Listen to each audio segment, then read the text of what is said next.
Hello, everybody, and welcome to Talkin Tennis, the only tennis podcast you need to be listening to get all your tennis news, results, and well-informed, unbiased opinions. I'm your host, Adam the Animal, and I'm joined by the man who could have went pro, but had a temper that could only be matched by Medvedev during a vodka shortage. His name is Chrissy P. How are you, Chris? Doing very well. Thank you for the kind introduction and letting our broad listeners knowing my temper. But I think they would have picked up already that my temper does really exist, and it's not exclusive to the tennis court. But I'm doing well, thank you. Look, although I'm just trying to give the viewers a taste of what childhood for me was like growing up, having to chauffeur you to tennis matches and stuff. Yeah, fair enough. I'm already in the bad books, and we've just got started. I'm also joined by the man whose playing days are behind him, just like his carb loading days. It's Mr. Vajos. How are you, Adrian? Thank you, boys. Good to be here again and Good to. ready to unpack everything that's happened in the last week or so. It's been a big Appreciate week. the shit It's house been a big intro week. compared to Chris's, though. Thanks. I'll workshop a better one for next week. Yeah.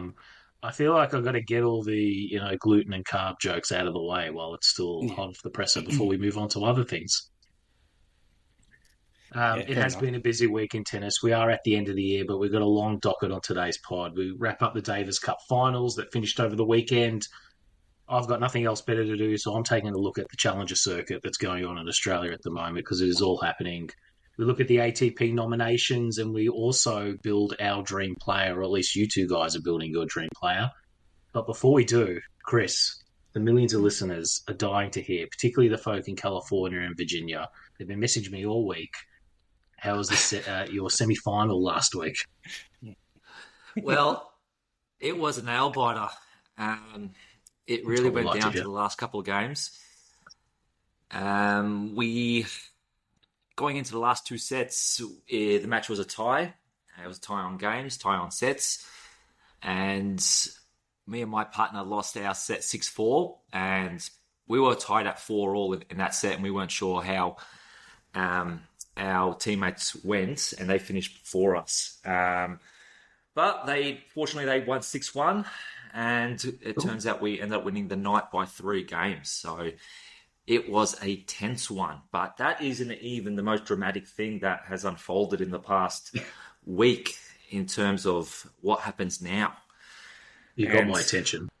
Tell me more. uh, I think everyone needs to pull in their chairs a bit closer and just, readjust their headphones or turn up the volume for what's about to be said. But my friend that I spoke so fondly of last week, who can't make appropriate calls. He actually did quite well for the evening and in terms of making calls, but there was a committee meeting for our club that happened 2 nights ago, and he was getting our teammates' signatures for them to be a proxy, just to sign him on to be a part of the committee.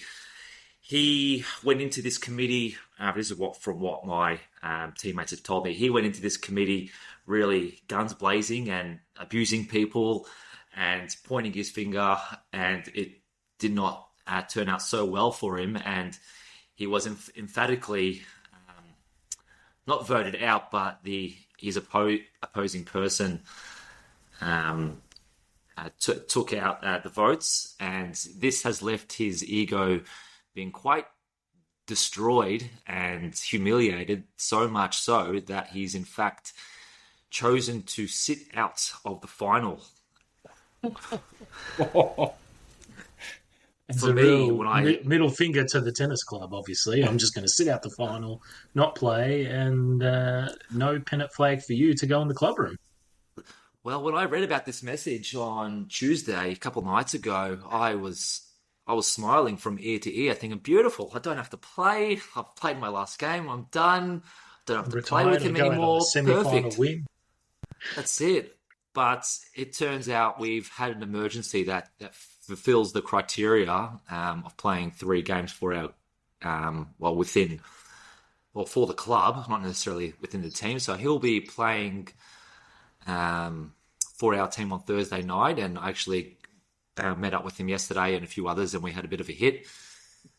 Good young guy, but I really don't want to play. I mean, that's bottom line, but at least I don't have to play with old mate. So we'll go into tomorrow's final against a team that's beaten us twice with I'm going to say a handy four player within our replacement. But hopefully this time next week, I'll be sharing the good news of another victory. What's the reason for not wanting to play? Well, it seems a bit pathetic, to put it bluntly, that he just does not want to play because his feelings have been hurt. And I mean, you said you didn't want to play. Sorry, I don't want to play just purely for the fact that I can't be bothered, and it's just not engaging enough for me to play 3 sets of doubles. And without sounding too arrogant, it's 3 sets of doubles below my level that makes it somewhat competitive. So those are the reasons. Pretty motivating for a tennis podcast to say I cannot be bothered playing the grand finals. That's great, inspiration to all our listeners. Sometimes you just gotta, say it how it is. Even the greats like Andre Agassi didn't want to play tennis for a very long time. Hated the game, but still played. Not to say that I'm Andre Agassi, but just to make that comparison. He also had tens of millions in the bank and had an abusive father. So, hey, we shared the same father. There was abuse. Yeah, to you. You deserved it. We've been over the temper. That's another thing. I don't want to waste my Thursday nights getting too angry. But yes, there's a whole plethora of reasons and half-baked excuses I could make, but just purely for the fact I just don't want to play because I just can't be bothered. Is this young chap who's filling in, he's from the lower leagues, is he? From your club? Yeah, a few grades lower, so not too much. Okay. But I like the way he hit a ball yesterday, and I think that he'll be better than the original person that was playing. So it's, I think it's an improvement all in all, considering we'd never played before. Fair enough. We look forward to hearing how it all goes tomorrow night. Good luck. All the best. Thank you. Hopefully that's it and you never have to play ever again until I try and twist your arm in January to return to the home of homes in Melbourne's West. I'll play it if Adrian plays. I'll just put it out there. That's how confident I am, knowing that it won't happen. Adrian's sweating now. Adrian plays. We can do the Tuesday night double. We can play doubles tennis, and then we can do the podcast recording straight after this, straight after the 3 sets with pizzas. On the provisor that Adrian's brother Simon plays, like we always dreamed of. The Pugerics and Polidano's team up in an almighty Tuesday night affair. That would be a sight to behold. That would be a sight. You will not see it happen. More chance of watching Adrian devour a large gluten pizza. You can count on that. Well, I don't think you can. Yes, you definitely can count on that. Well, good luck, Chris. Hope it all goes well. And, we look forward to your update next week. I'll be coming back with plenty of stories, so tune in, listeners. I wonder if that guy is going to turn up and watch. That's what I'm interested in. Do you reckon he'll show up, or is he done? I really hope not, because he'd just be a distraction. And I've already got a few mates coming to support and watch, so yeah, I doubt it. Okay. He won't be sober. Maybe he does. He'll turn he up. loves to drink. Oh, okay. He's one of these guys. He'll turn up for the free pizza, beers, and maybe a canister and a lighter to torch the club rooms, but we'll see. I mean, I'll be down for the canister and lighter part, but our team actually doesn't do the whole drinks and pizza afterwards, because we're a team of introverts and led by yours truly, because we want to be home early in bed because it's another work day tomorrow. That's very sad. That's why you won't find me playing. That's why you will not Make an exception for us. Adrian and his brother playing then. Adrian, what about you? Do you have anything to update our loyal listeners? They all want to hear about what you've been up to this week.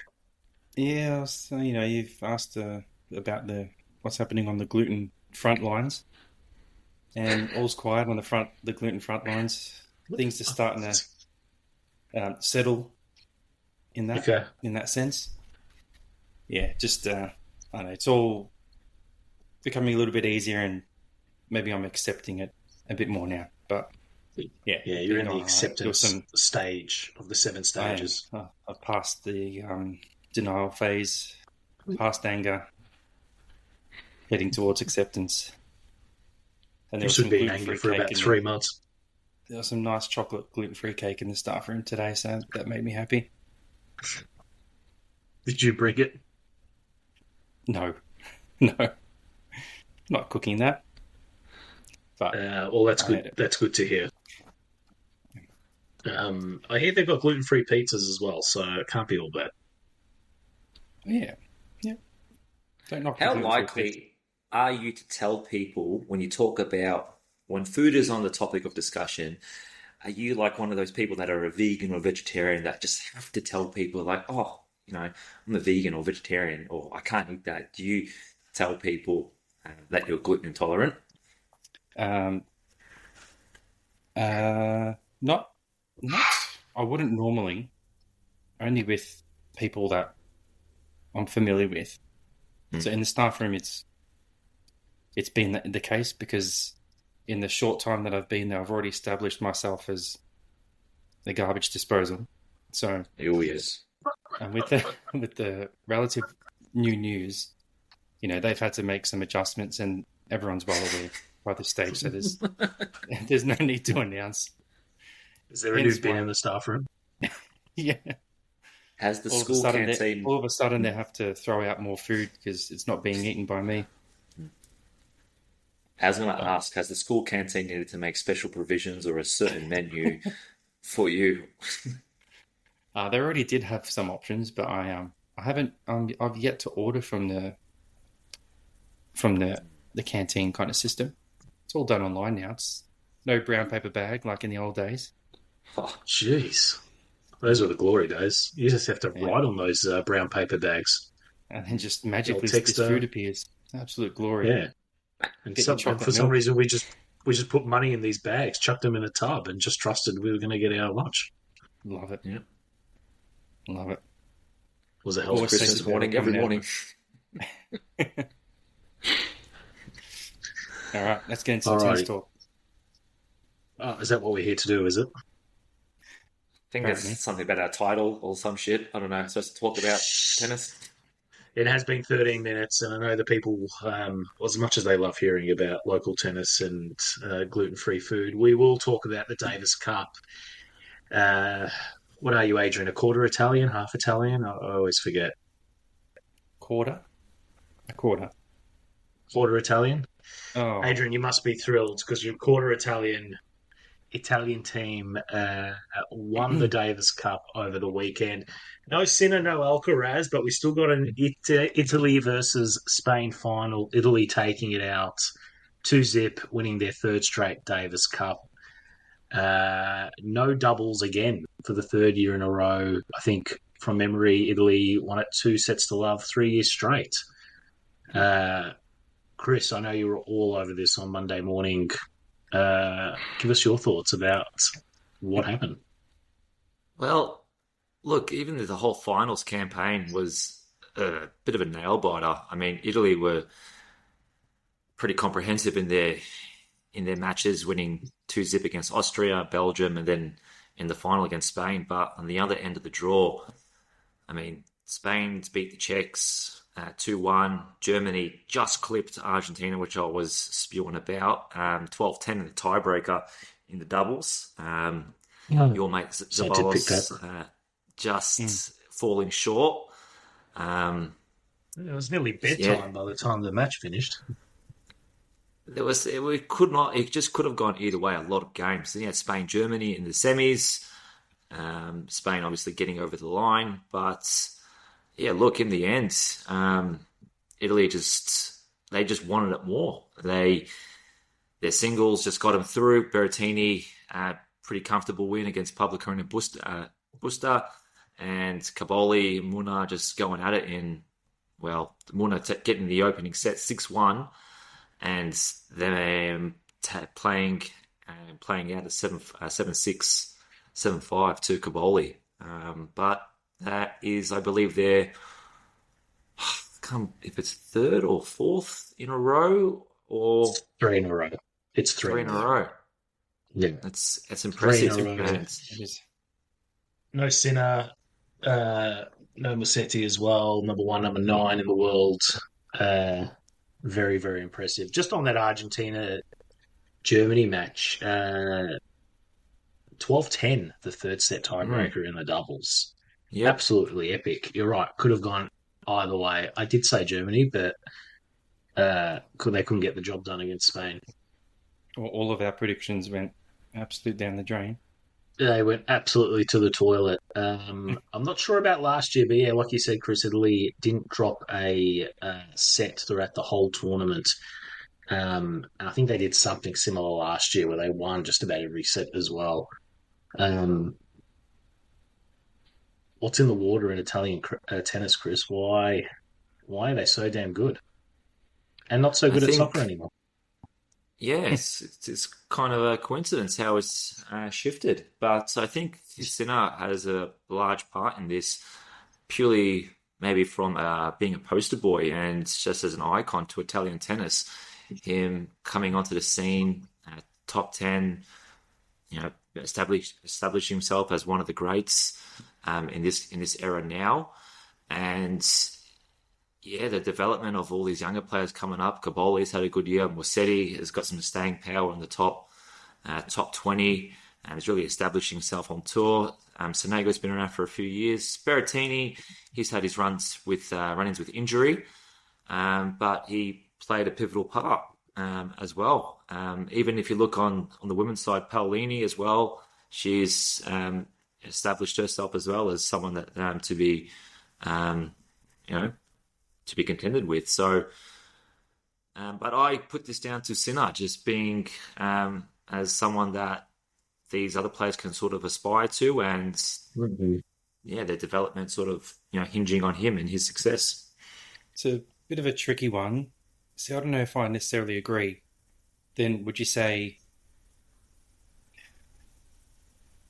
either Swiss tennis, or what about Spanish tennis? All the years with Rafa, or Serbian tennis with the big three.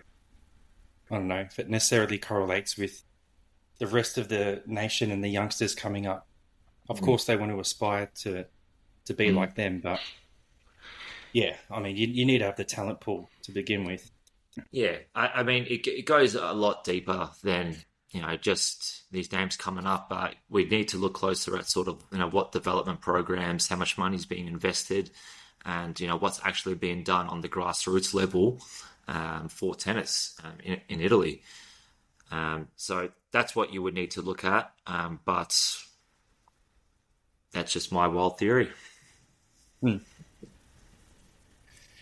From what I've read, there has been a lot of investment. I think it's just one of those things where everything's just peaking and happening at the same time. You see that happening in any sport. You think of the great England soccer team in the mid to late 2000s, where they just had all those Manchester United, Liverpool, Chelsea players, and it all just sort of happens at the same time, where you get all these players who are just peaking for whatever reason. And with tennis, with Italy, yeah, it's all happening right now, but is that sustainable over the next 5, 10, 15 years? Who knows? It was just one of those things where they've just got a bunch of guys all at a similar age who are really, really good, and it's just making it out like, yeah, this is a lot's happening in tennis in Italy. Just looking at the top 100, they've got 8 guys in the top 100, which I dare say they're going to be either the most, or if not, second or third. Of all the other countries. So something is happening there, that's for sure. I think it was great to see. I think we spoke about this with the Davis Cup, but that team environment was great. To see, watching Berrettini on the sidelines with the Caboli game, cheering him on, for those points and the comeback and willing him on. For an relatively individual sport, it was really good.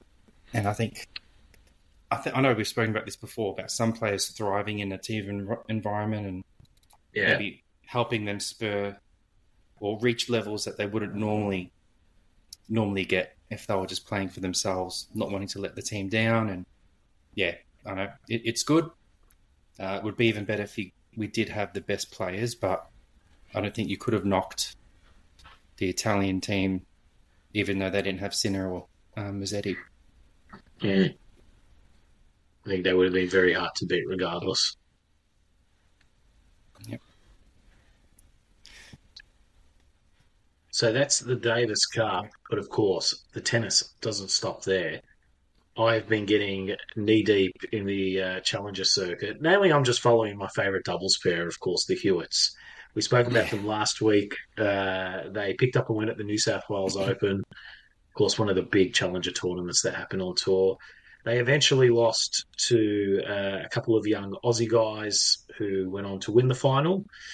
Um, as I was scrolling through the draw, I can't believe that 31-year-old James Duckworth is still running around playing Challenger Oh, tournaments.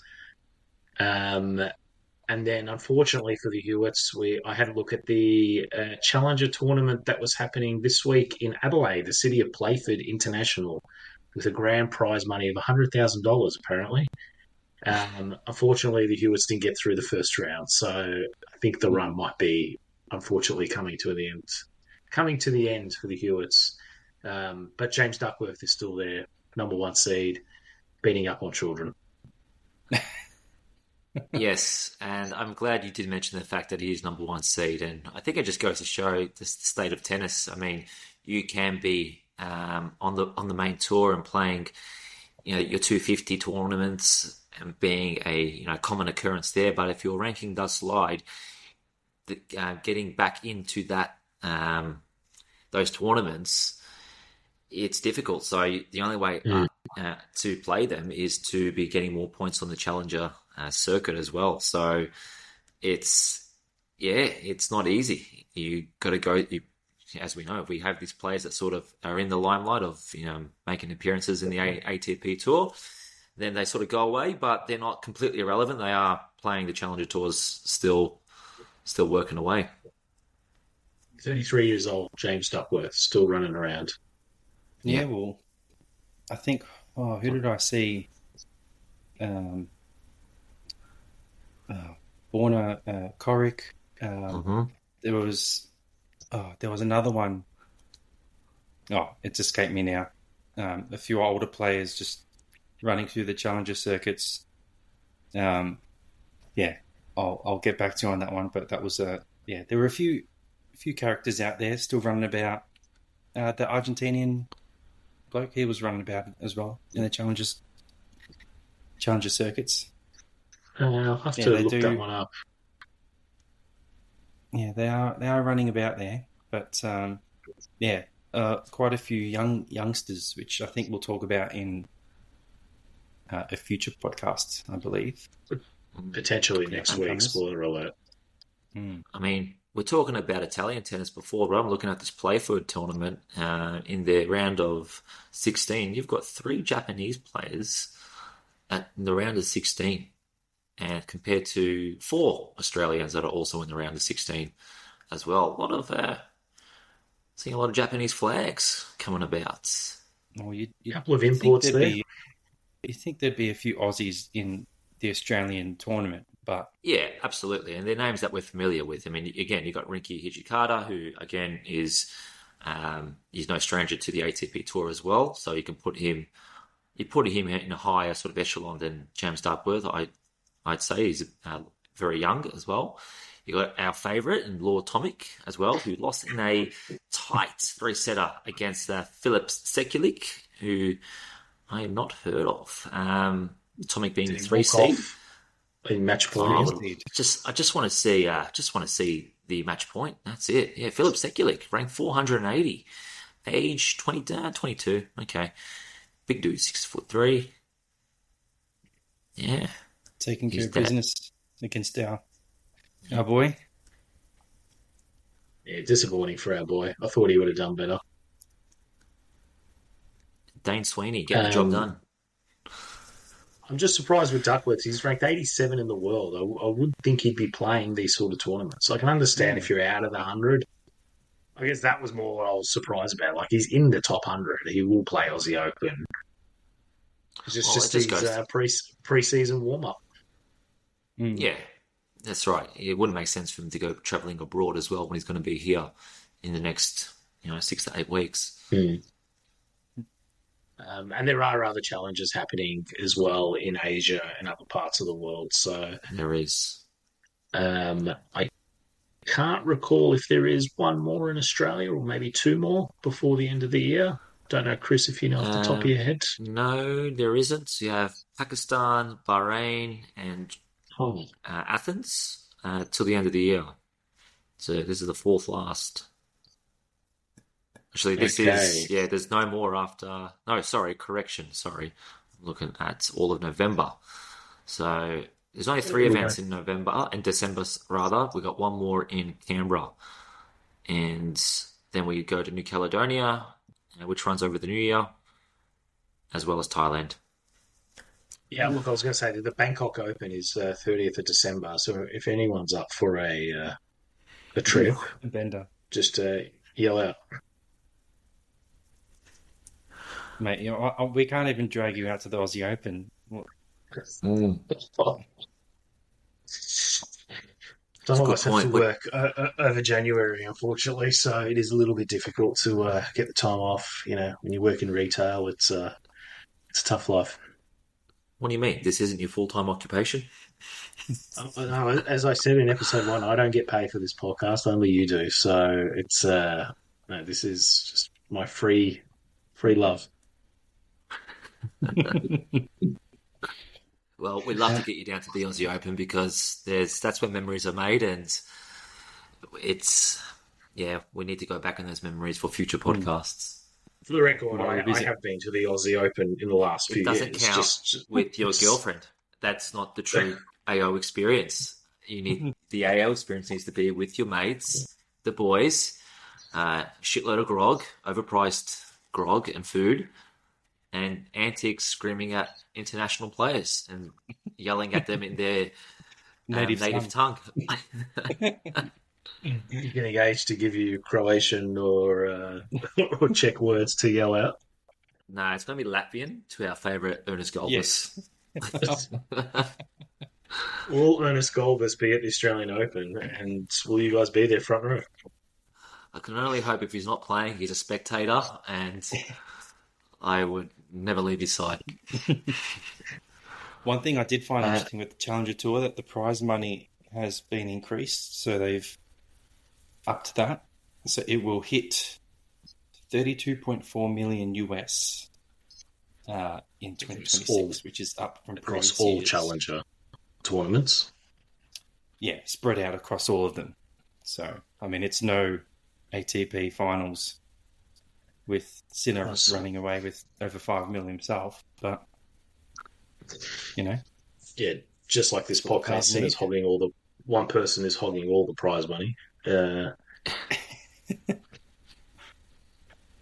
Pretty much. All right. Did anyone have anything else they wanted to talk about with the Challenger Tour?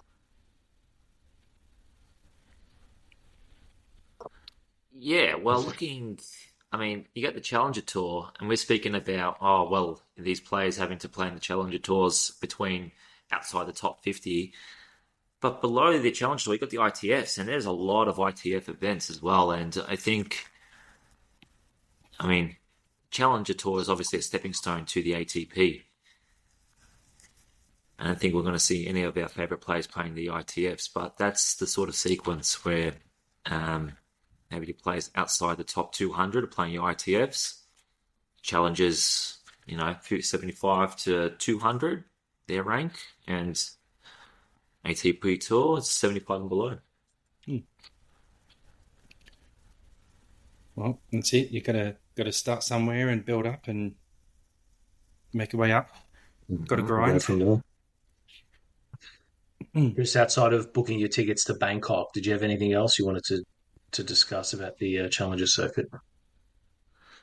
No, Nothing to discuss. I'm quite ready to get down to our last segment, but I'm probably getting a bit ahead of myself. But one I step at a think time. you're getting very ahead of yourself. I want to get your thoughts about the ATP nominations that came out Ooh, this week. oh, I'm I'm shocked. I'm You're shocked at what I'm shocked. reading and what I'm seeing. That Stefan Tell me why Edberg Sportsman of the Year award. We have our that you were. nominations of Dimitrov, Alcaraz, Casper Ruud, along with your man Felix or Jay Aliassime as our nominations. They are The very, FAA. I mean, they're expected names. Mhm. However, the Breakthrough of the Year award, we have Jack Draper, Yao Fonseca, we have Jacob Menzik, and Valentin Vakarot. But the discourse, what of the fellow community of art tennis have been outraging and crying about is that the biggest jump in rankings in Learner Tien was not Mm. nominated. I have to call out racism. Nominated. That's what we do on this podcast, whether it's We end Rebecca racism or on the this podcast. ATP. We just call it out. We call out racism. It's just not on. It's not on in the year 2025. You expect better from the ATP here. How could the biggest jump in rankings this year? What was his Most jump? Do you know? I'd have to look it up, but he was outside top 150 all the way into top 50. Um, I don't have the exact number in front of me, but I think he was 120, either 120 or 120 something at the start of the year. And then he ended the year ranked 28 in the world, is what I have Wow. here. So he jumped about 100 spots, um, which was, as Chris said, way more than, not way more, but more than everybody else there that was nominated inside the top 30. Um, I Definitely mean, most people's pick as the breakout player of the year, and to not be nominated. Uh, Chris has called out if, if racism. if we look at the other players though, Jake Draper has been around. I mean, he's Mm. been top 50, top 25 for at least 3 years. Yeah, Fonseca had his breakout sort of last year. He hasn't done anything too memorable this year. He's chalked up some wins. He hasn't necessarily gone deep into any major tournaments. Mm. Jakob Menzik is, again, yeah, young, talented player, but he hasn't done anything outstanding this year. And Valentin Vakarot is the only person I could say from Mm. that individual performance in Paris where he's come from qualifiers to win. That's the only person on that list who deserves to be there. But Leonard Tien should be there purely for the fact of his consistency across the year in um, winning first and foremost, and uh, announcing himself Mm. to the ATP World. And he done this against, I believe, Djokovic. I think it was this year in the Australian Open, where Mm. he lost in 4 sets, I want to say, or if not four, then a tight three. I He remember won him a lot from of the people over. AO. Yeah, that's the first I'd heard of him at Yeah. the AO, which I think many people did as well. And yeah, did very well, earned a lot of respect, and yeah, had no idea he climbed that far through the Mm. ranks. Good on him. I've Jack just pulled up Draper, for the his. record, went Yeah. from number 15 to number 10, Yeah. and Okay. that's a breakout. Mm. Whoop-de-doo. Luna Tien went 32 and 23 this year. He won one title. Got to a final in 250 out of 250. What else did he do? He went to a round of 16 and 1,000s tournaments. Got a final and lost against Sinner at an ATP 500. Um, got to a round 16 at another 1,000. So Making a final at a 500s, that's a yeah, fair effort. It Yeah, is a back it fair is. effort. It's a But great effort. He's chalking up wins. He got to a quarterfinal in another 500 in Acapulco. He got to a round of 16 at the Australian Open, and wow. it wasn't against Djokovic that he lost to. It was against Sonego. I don't know. It must have been the year before. Um, he played Djokovic. He got to a round of 16 at the Australian Open. He beat Medvedev in 5 sets at the rounds of 64, beat Mm. Mute in 3 sets, and lost to Sonego in 4 sets. So he won. He came through qualifiers. He had to play 3 matches in qualifiers to win all of those, and won his first round, second round, third round, and yeah. So he won, what's that, 7 matches at the AO. And that's what started and propelled his season. Mm. If that's not a definition of breakout, I don't know what is. Well, rightfully so. Tennis riding, which you don't blame him. The people know.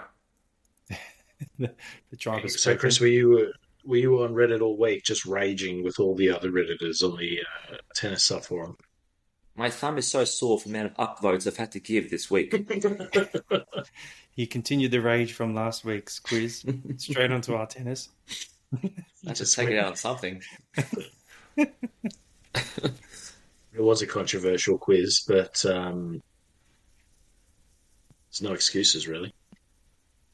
Let's Adrian, put it your behind man, us, please.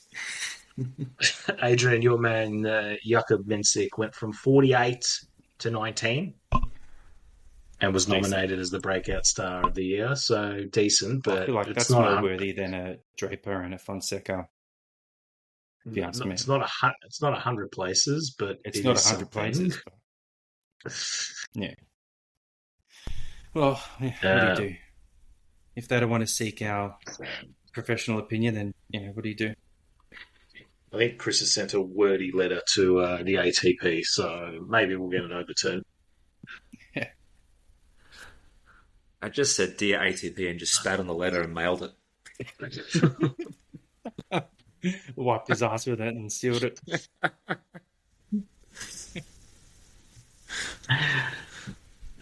Chris, who's going to I'm win the itching for the Coach of next the segment, Year mate. awards? Can you repeat yourself? I said, Chris, who's going to win the Coach of the Year awards? And why will it be Tim Cahill's Uncle Darren? Well, I think it should be me to getting our team to another B Special 3 grand final for Thursday night tennis. Captain, coach.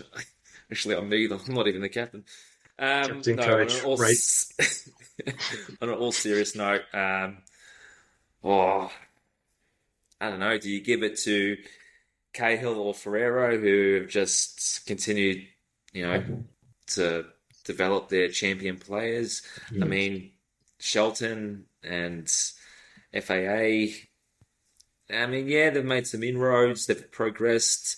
Valentine, I don't think that one-off performance is any credit to, exquisite coaching. I'd give it to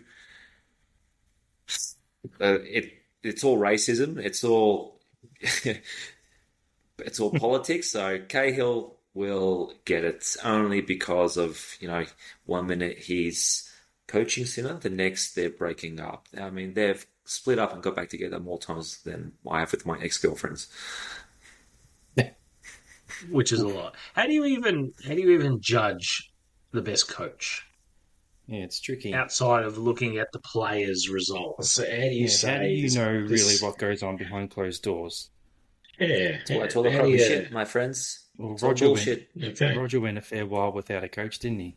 Still just knocked out a few grand slams without a coach. Mm. I think that was before So he did got our friends. Ljubicic or something. So, yeah. So did our friend Kyrgios, but that would coincided with his rankings slide. So maybe a coach would have been handy then. Yes. Yeah. Well, yeah, it's hard to know. Yeah. How do So they you- know? So you're saying, Chris, that really any of us could just be a coach of a Sinner or an Alcaraz, right? I mean, how hard could that be to coach? Yeah, but also got me thinking. I remember reading once that Alcaraz, I think it was he trained for 2 weeks straight in terms of how to beat Sinner Mm. before it was a Grand Slam this year, and it paid off because he beat him. Um, he beat him when it mattered, and I forgot which final. It may have just been the two slams that he did win this year. So you could put that down to coaching as well. Mm. How they're using their time. Didn't work out for him in the finals. No, but their rivalry just continues to blossom. I Yeah. mean, again, 6 times they've played each other, but I Alcaraz has had the wood over him probably in the past 2 years. He's had more victories against him, and so yeah, Sinner needed this win to sort of to even up the ledger a bit, Mm. because Alcaraz is running away with it. Will make for an interesting AO, that's for sure. Mm. Mm. It was also announced that Roger Federer will be inducted into the International Tennis Hall of Fame in 2026. A run sheet longer than Adrian's criminal record, so I won't go through all of that, but obviously well deserved. How long until Nadal? How long until Nadal follows him? It was all your fault anyway, mate. Thanks for that.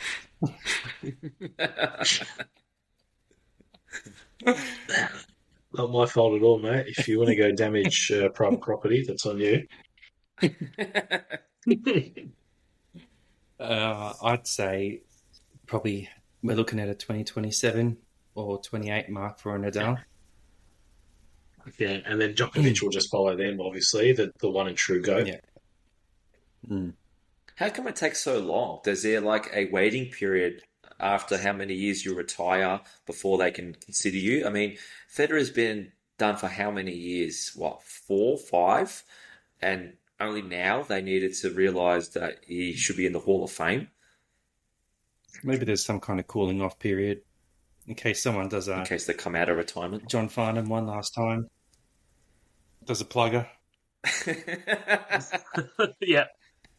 Does an And so what happens MJ. if he wants to? What if he wants to play again? Right? I mean, Venus Williams is running around, Well, playing on look the. at Hewitt. Hewitt decided Yeah, I to mean, jump back yeah. in. Do they have to take you a Hall of Fame away from him? Australian Hall of Fame. It's 5 years, Chris, is the answer to your question. The There you player is go. no I was longer a right. significant factor on the Is professional Hewitt tour. is Hewitt in the international one? Look, I'm assuming Hewitt's in the Australian Tennis Hall of Fame, but Oh, I'm not 100%. sure. So am I. I think they got me right next to Rod Laver. Right next to Rocket Lock. I think they named the cafeteria Mark. after me at the AO. This is Mark Reed's most time spent in the showers with the lads. If anyone's going to have the cafeteria named after them, it's going to be Adrian. I think we That's need right. to do You a. did take that away from me. I think we're going to have to do a trivia on the International Hall of Fame because I think you guys need to get up to speed with all It's a things good Hall one. of Fame. Hmm. So I'm jotting that down and already got about 3 questions I've thought of. It's a hell of a list. Okay. I was going to say So what I'm we've ready all for been this. waiting for, but it's not Yeah. what we've been waiting for. Are we doing build a player or are we jumping to the quiz? Both. Let's go with build a player first. Adrian, I gave you and Chris a big challenge for the week. I said, I want you to build your perfect player. A thing that's been done 1,000,001 times on Twitter and Reddit after I saw Alcaraz do his build a bear player. The challenge is you need to do it, but you cannot use Roger Federer, Rafael Nadal, Novak Djokovic, Sinner, or Alcaraz in Too your easy. build a bear player. So many Too options. easy, he says. Too easy, he says. You can go back as Hardest- far as you like. Yeah. The hardest part was, deciding on going by stats or from players that I actually remember watching play. And I feel like there's a lot of nostalgic choices in my list. So this is what we're here for. We're here for nostalgia. And I want to see Steve Darcis on somebody's list. Oh, jeez.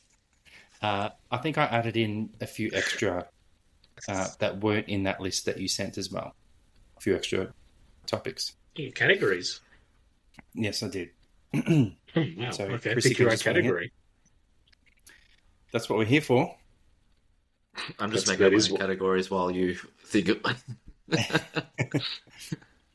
What are your additional categories, Adrian? That's what I want to know. The additional, it may have only been one. There was, there were two.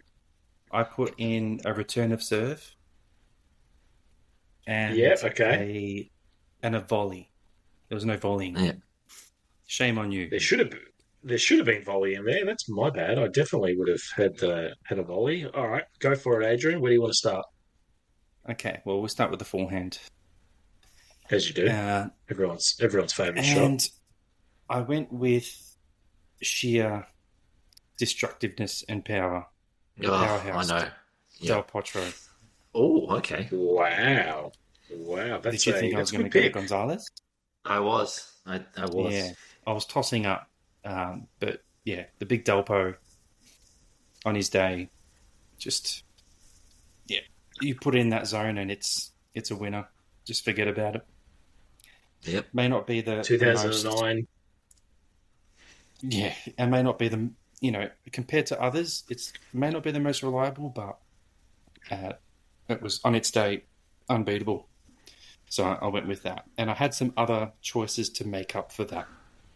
Perhaps lack of reliability, or not that it was unreliable, but, just to make up for that.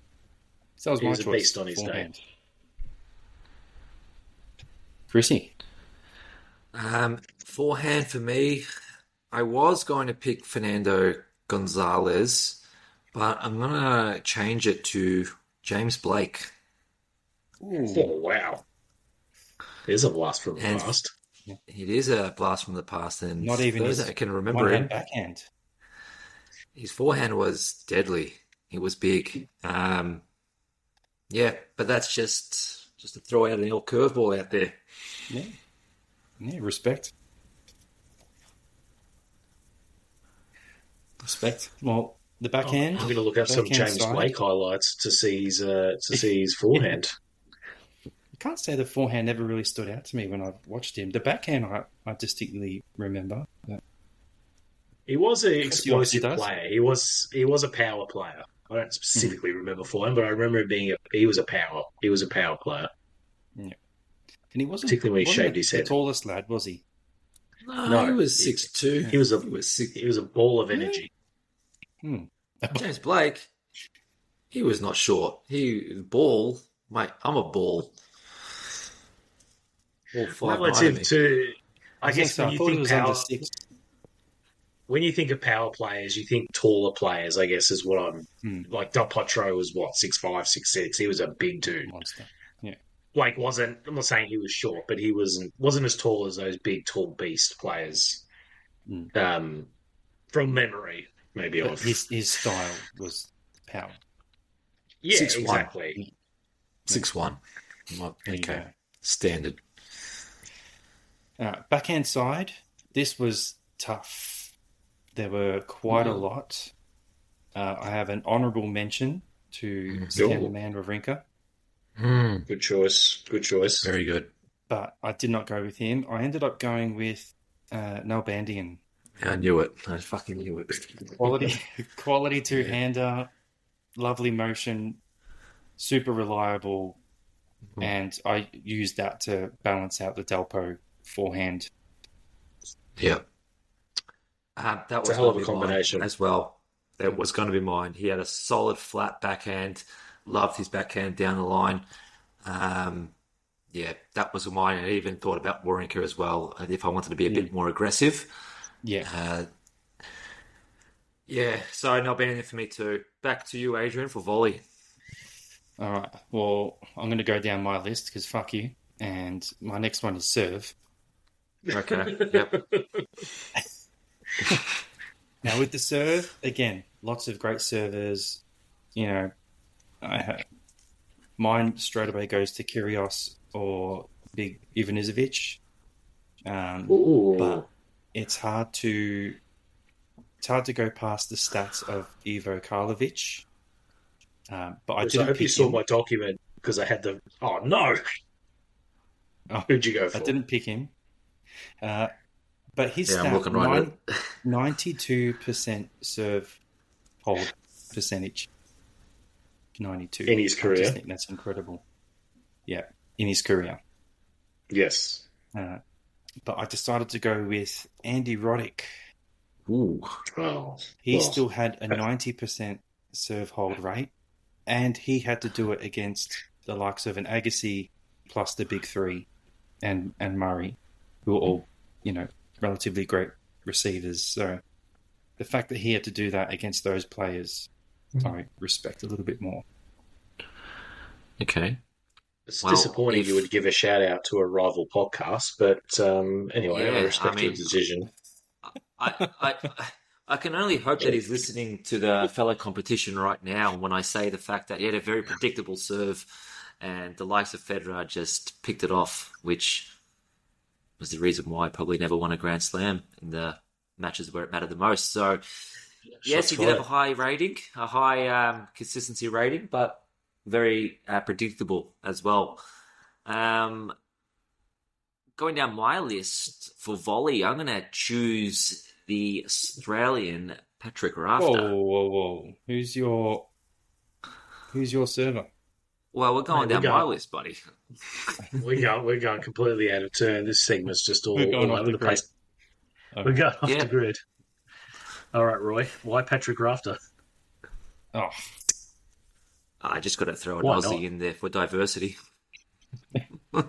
It's one of those things where, unless you're following the double circuits, how many guys are really volleying Yeah, I mean, look, lots and lots and lots?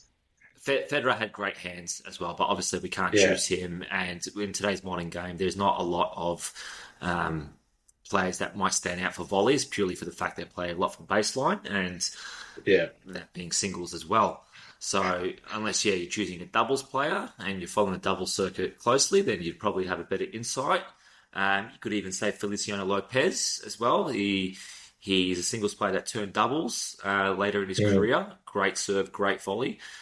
But no, Patrick Rafter, he had good hands and a lot of his plays were serve and volley, and They were. would be comfortable with him taking my volleys on Thursday night for sure.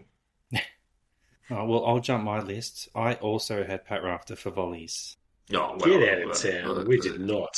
We did not set this up. I did have Patrick Rafter, and I chose Patrick Rafter for a multitude of reasons. One of them being the fond memories of leaving school early, walking down to, as our Kentucky viewers or whatever they where are they from again? I apologize. Virginia. We've just lost 2 viewers. That's like 60%. 2000, you mean, yeah? Yeah. Well, as the Americans like to call it, the arcade, where we would play our way through Virtua Tennis 2. And, the dynamic duo of Cedric Pierlin and Pat Rafter did us well. But, yeah, watching the games of Pat Rafter as well was, you can't go past a serve and volleyer, in my opinion. I'm having nostalgic feelings just thinking about it. Chrissy P, onto the serve. I hope that's on your list. I pray Yes, that's on it your is. list. It is. The serve for me would be Sampras. Wow. I can't believe I- that neither of you went for Elo Karlovic, but anyway. Sampras was a beast in his day. Yeah. I don't need to explain myself why I've chosen Sampras. He was one of the greats, one of the all-time leaders for most aces. So, yeah. Yep, very clutch. My next one was a return of serve. Okay. I was tossing up between our boy Leighton and Agassi. So I ended up going with Agassi. Andre Agassi. I like how we're For going with the classics. going with Agassi, uh, yeah, it was a 50-50, but purely because of and I'm sure you boys have heard of this, his story about returning Boris Becker's serve. I'm sure you're familiar with that story. I think I No, might need my please memory elaborate. jogged a little No. bit. Wow. So during his play days against Boris Becker, he realized that Boris Becker had a little a sign, a Ah, tell yes. with his Yep, I tongue, know. and the tongue would point to the direction that he wanted to go. And Becker had no idea that he was doing this. Agassi picked up on it. But one of my favorite things was what he said was that the hardest part was not letting him know that I know where he's going to serve. So the It's a fact that double bluff. he couldn't just dominate every single serve, otherwise Boris would get really suspicious of what's going on. Hmm. But when it was clutch, Agassi knew exactly where it was going and would just hit winners straight off a return. He ended up telling Becker after he retired, and apparently Becker was saying to his wife, every time I'd tell my wife, how the hell does he know? It's like he can read my mind. How the hell is he doing that? And it just, blew his mind. So for that story Terrible alone, tell. yeah, that story alone was why I went with Agassi. But I've saved Leighton for a different category. Oh, I think we all know which one that's going to be, looking at the list. No spoilers. Good pick. Good pick. I actually read Andre Agassi's biography, so if either of you are looking for some summertime reading, pick it up in all good bookstores.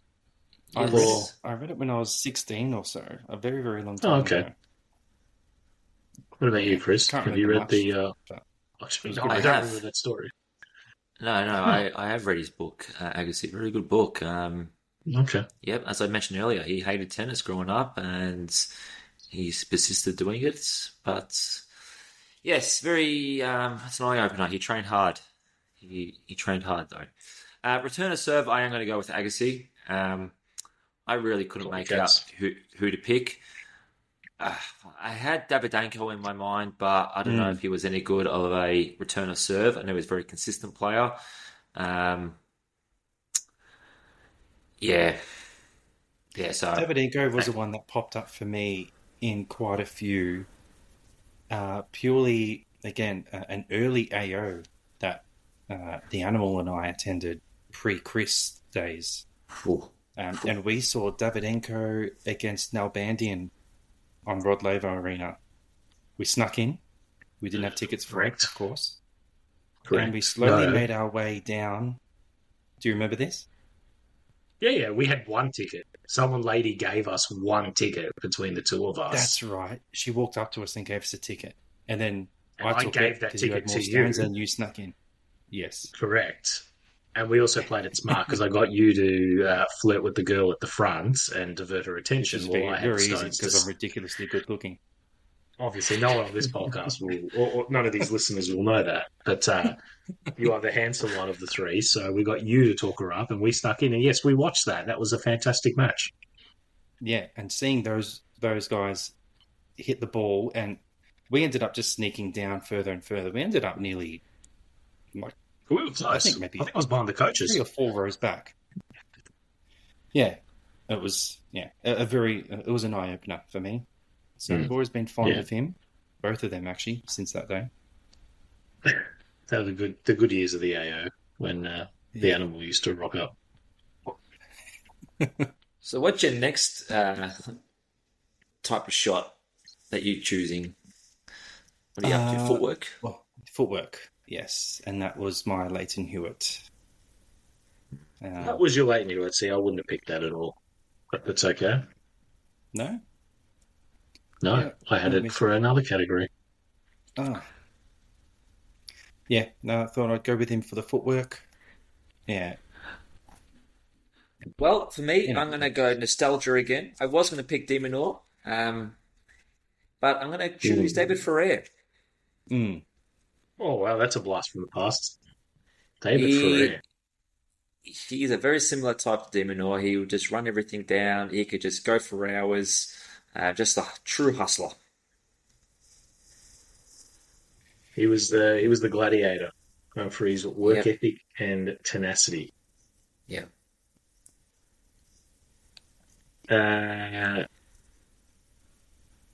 I've got one category left: mental fortitude. Yeah, Unless I've either got of you had your own special categories you wanted to add to this segment. well, I thought the list had shot selection. No, that's boring.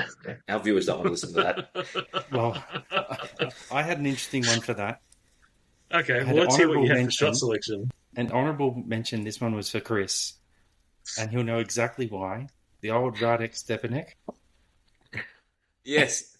And why would I have chosen him, Chris? Was that time when he had a easy smash at the net and the player was at the baseline and he just chose to absolutely smack it directly at the opponent straight down the middle? No, that's not why. Oh,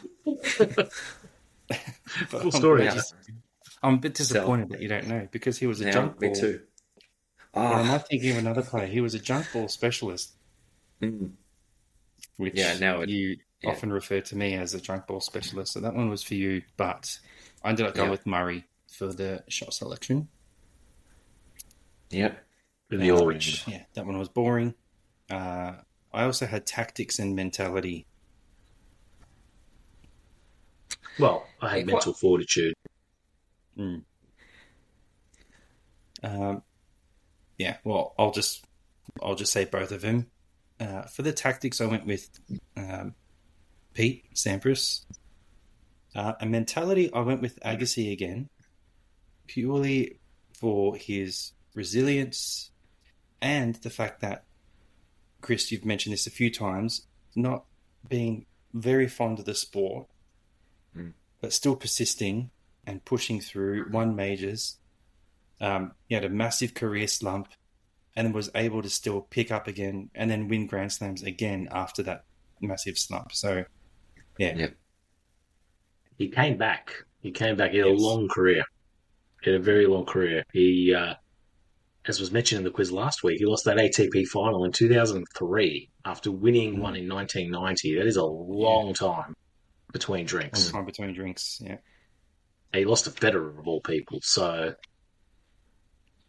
good shout. yeah. It Chris, what is. have you got to wrap us up? I'm just gonna wrap us up with mental fortitude, and the player I've picked has just sort of come to mind now, and that is Marin Cilic. Cool. I've chosen him. He's had a very long career, and he's 37 years old, still playing. He's had something, that's for He's sure. had, he's had a career high ranking of 3. He's well, look, I'm sure he's had an injury or two somewhere in that long career as well. He's had to come back as well, but I think that just shows great persistence and consistency just to keep rocking up, keep playing, even though you know the best of your career is behind you. He's just got a true love for the game. So that's persistence. Eat your heart out right there. Yeah, you got to respect that.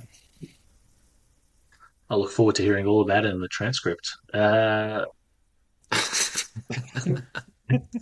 Chris, did you have any other categories you wanted to add to this segment? Um, I'll give an honourable mention for mental fortitude for Nick Kyrgios. Okay, not even going to acknowledge that. I'm not going to read out all the categories and the players that have been selected. They'll be Oh, posted you on should have had our mind games. Mm. Andre Agassi mind games right there with the just trickery with Mm. Boris Becker. I think Chris had a segment here with, a category for best celebration, but it must have seen it disappear from the list. I got So rid of maybe it. maybe we can add that in for next week. Yeah. That's Uh, got well, to be latent for me. Yeah, I mean, he started it all, didn't he? I liked it when a memory that sticks out for me is when James Blake played Leighton Hewitt and He at the did Australian come on Open, back. and he did the come on back to him as well. And Oh, geez, that way I just added accelerant to the fire for that game. It's all theatre. it's all theatre. We will be posting everyone's selection on our Reddit handle, podcast notes, so feel free to check it out. And please criticise Adrian and Chris on their selections. We're all for it. You won't be getting my upvote, you pricks. All right, we're going to move on. We're at the top of the hour. We're into overtime, but we're here. It is time for the Battle of the Spuds. It is the quiz. Insert quiz music. Today's quiz is going to be a little bit different. It's a multiple choice, but rather than a multiple choice of 4 answers, it's only going to be 2. I am going to tell you 2 names. You're going to tell me out of those 2 names who had the highest career singles ranking in their whole career. Going to pick players, say, in the last 20, 25 years. 2 names, you tell me A or B. We're going to do 10 questions, and then we will end it with a who am I. Are we ready, gents? Do we get the rules? Yeah. I guess. Please open your chat boxes. All right. Question 1. Who got higher? Mark Philippoussis or Nick Kyrgios? A. Philippoussis or B. Kyrgios? Who had the higher career singles ranking? Chuck them in when you're ready. You Like, do you want both to type said a bit more aggressively Kyrgios. next time? They are both locked in Kyrgios. They are both incorrect. It was actually Mark Philippoussis. What would you have said is Nick Kyrgios's? What would you have said was Kyrgios's highest ranking, career singles ranking? If you had to guess, Maybe 20? I reckon 20? maybe 14. It was 13. I actually thought it would be a little bit higher. Mark Philippoussis was ranked 8 in the world in 1999. After Kyrgios only reached... Fresh off his US Open, you mean? Presumably, yes. Probably. I didn't go into that much research. But Kyrgios ranked 13 in the world in 2016. So, as good as Kyrgios is, he wasn't better than the other Greek god. Question 2. Feliciano Lopez versus Nicolas Almagro. Who got higher? A. Lopez or B. Almagro?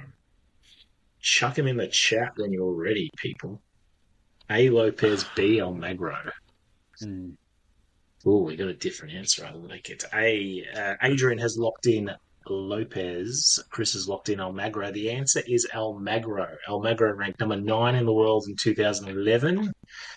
Lopez 12 in the world in 2015. So Chris has got that one. Question 3. We're venturing out to the other side. We're into the WTA land. Boo! Shout out to Chris for mentioning the WTA early in the podcast, by the way. And I've just undone my hard work. Question 3. Daniela Hanchikova She's hot. or Elena Rybakina. The Battle of the Babes. Hanchikova Both of them.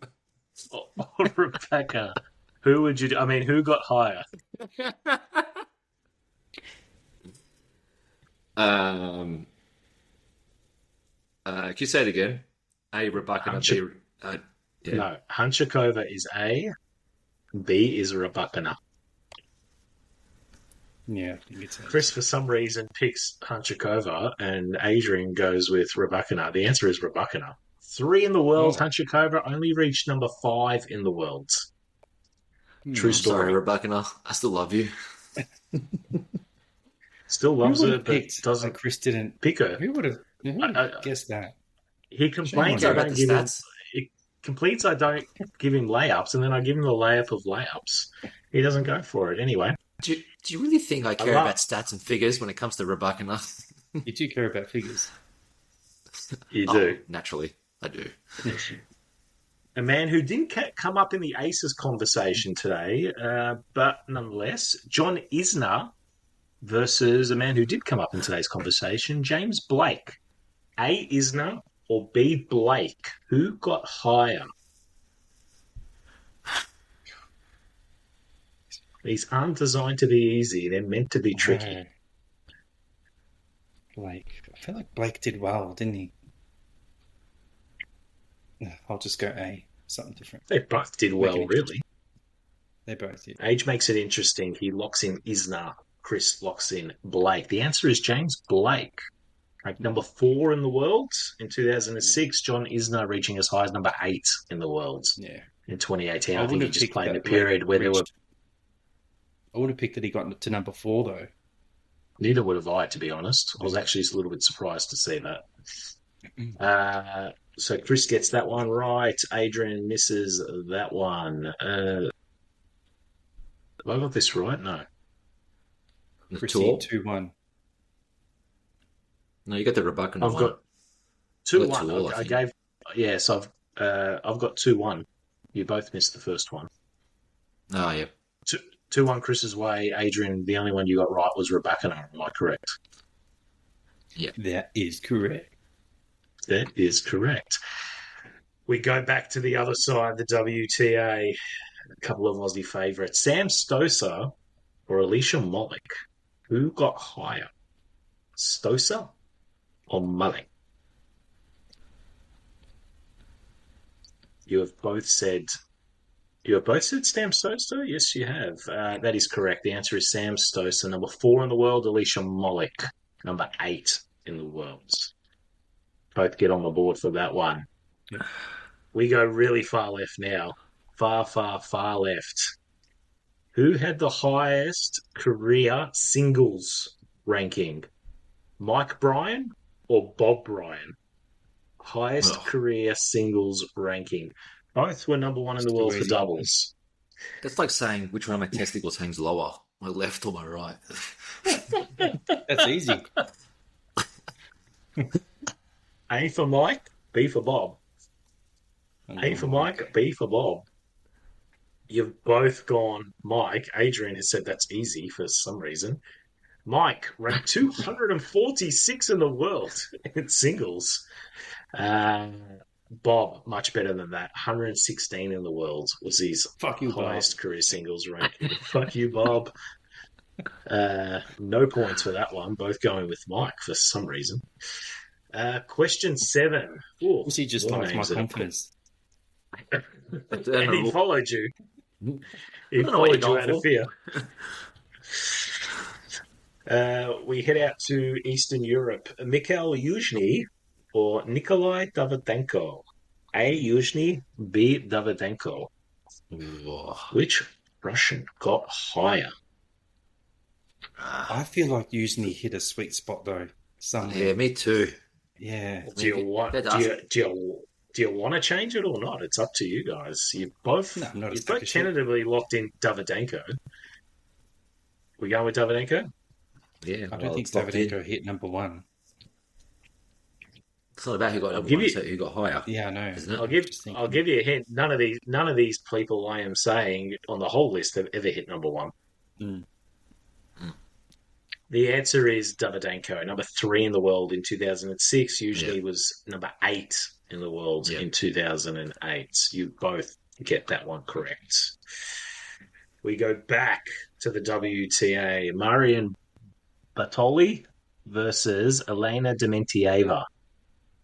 A. Bartoli, B. Dementieva. Double-handed forehand. Double-handed forehand. Full-handed forehand. Change it up. Why not? Absolutely no idea for this one. So, Adrian, you've gone Dementieva and Chris has gone Bartoli. Do I have that correct? Sure. Adrian, correct. Dementieva, number 3 in the world. Bartoli, number 7 in the world. Chris not happy. He just does not perform well when women are around. It's a problem. Shit quiz.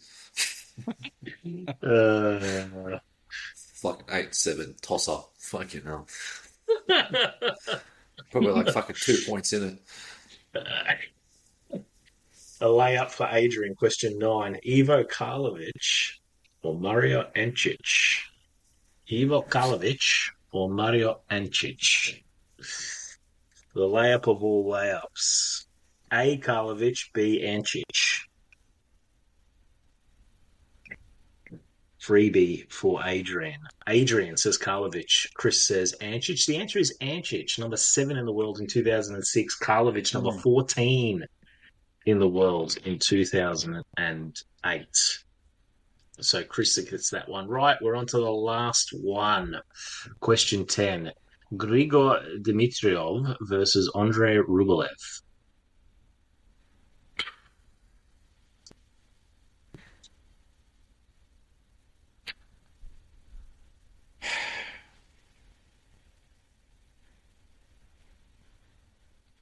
B for Rublev, is it?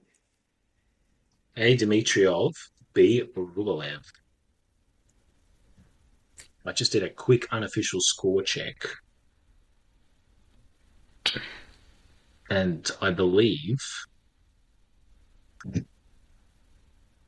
it's 4-all. We'll be doing the recap. I believe Chris is leading 5-4. Trump recount.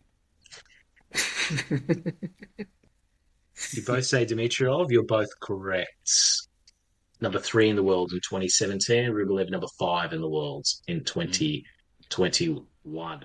Chris, I will do another count, but I believe you won that part of the quiz 6-5. But we're down to the last question, which, of course, as we all know, is worth double points. What? We all know Who Am I is worth double points. Since when? Actually, I need it. I'm behind anyway. I need the double points. Go on, but... No, you're leading, according to my tally. You're leading 6-5. So it all comes down to the Who Am I. Are we both ready for Who Am I? Remember, Your name is your buzzer.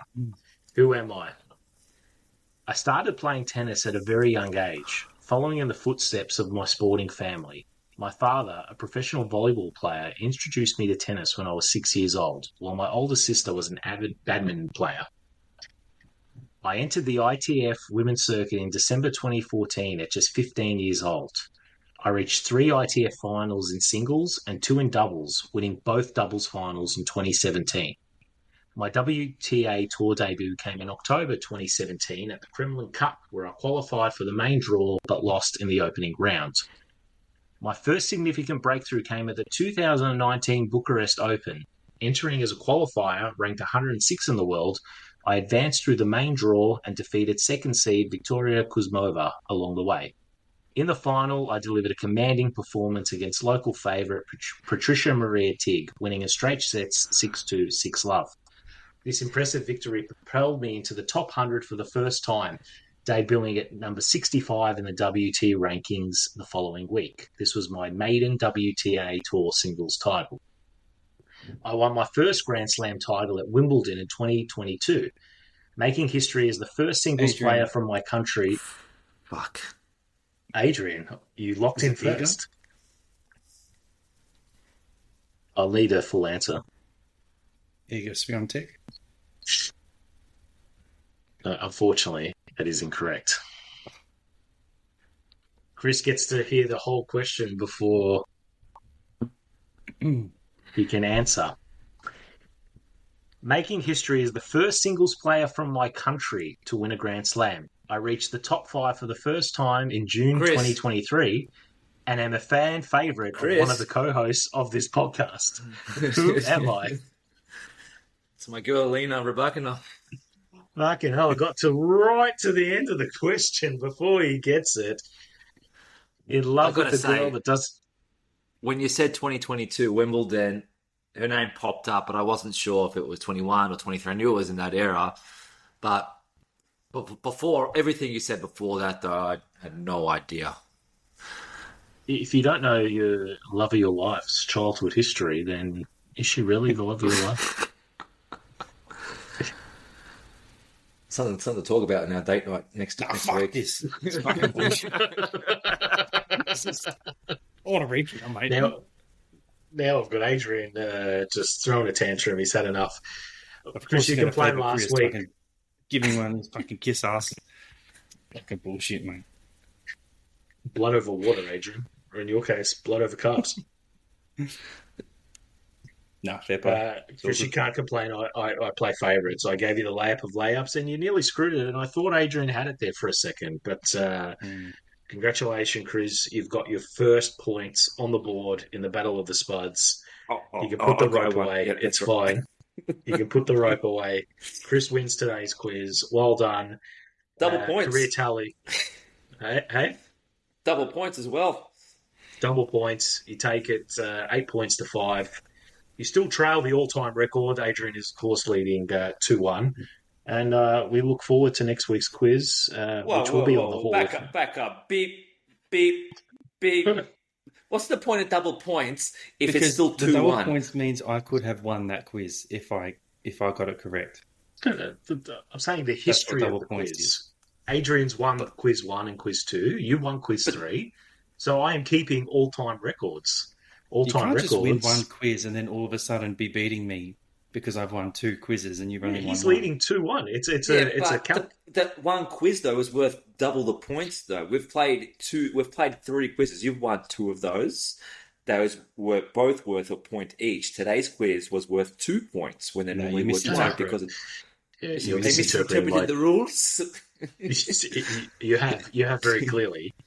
The Then I winner of stipulated. today's quiz, there was 10 single points in the Who Got Higher, and then the Who Am I was worth 2 points. So there were Meaning, if I 12 had points got on that offer correct, today. you were a point ahead, and if I got it, I would have won the quiz. Correct. And So that I would did have been everything I could hilarious. to give Adrian the win on a double point when he's behind, winning on your girl. I don't know how you've managed to sour this victory that I've had tonight and make it feel like a loss. But you've succeeded, so well done. You've won tonight. That's fantastic. But I'm looking at career records. Career. You're still trailing 2-1. You Long win next career. week's quiz. We're back to 2-all. And we start all over again, people.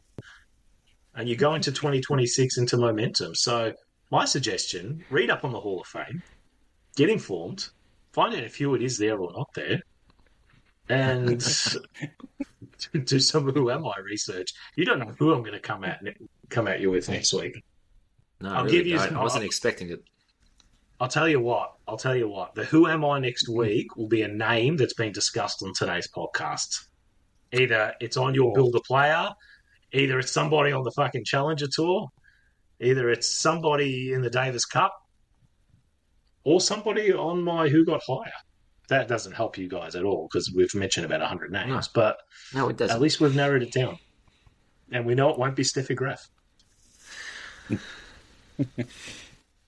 right, we look forward to it, but I still suggest you take on tiered points. So you have a ranking of points. So the first guess, the first clue is worth a lot more points. That's my suggestion anyway. But you're the quiz master, you're the host, you're the piece of shit, so you run the way you want. You got You're on the gonna last lose. on the last point anyway. Oh, no. What do you want? You would have got 3 points anyway. You only got it because I said she's a fan favourite. No, I said my name well and truly before that, but you just wanted to run it to the very end so you can hold that over me. I said my name 3 times. I'll get the transcript up. I'll be editing the transcripts, taking that out. You don't have the mental Well- fortitude to be editing the transcripts. Fancy not knowing that Rebecca won Wimbledon in 2022. I think that's, anyway, that's something.